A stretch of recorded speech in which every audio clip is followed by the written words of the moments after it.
I used to know a guy years ago, and the title, his job title on his email signature was Head of Crayons or Director of Crayons, which always tickled me and made me smile.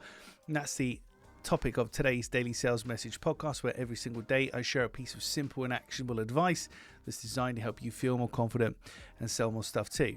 Now, when it comes to job titles, we've got to be careful because we don't want to give somebody a job title that's so ludicrously ridiculous it sounds like they're being too big for their boots. And I've picked on Subway previously with their sandwich artist job title.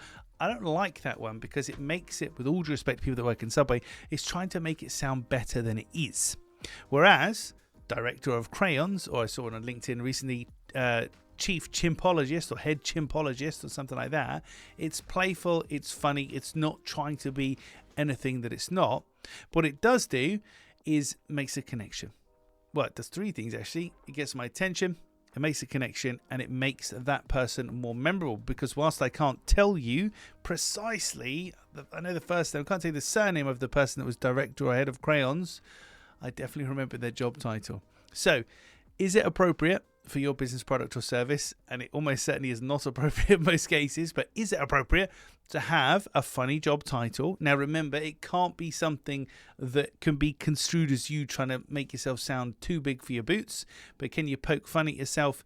Can you have a bit of fun and lightheartedness with your job title? I had a client where we came up with a term for them, chief memologists, because they make memes for people, or head memologist, and they studied memology. And it's just a nice playful way of connecting with people by showing just a bit of a more fun side to your business, your product or your service. Right, that's it for this episode of the podcast. I'll have to think about what I'm the head of here at Clear Sales Message. In tomorrow's episode, as I check my notes, I think I'm the head of checking my notes at the moment.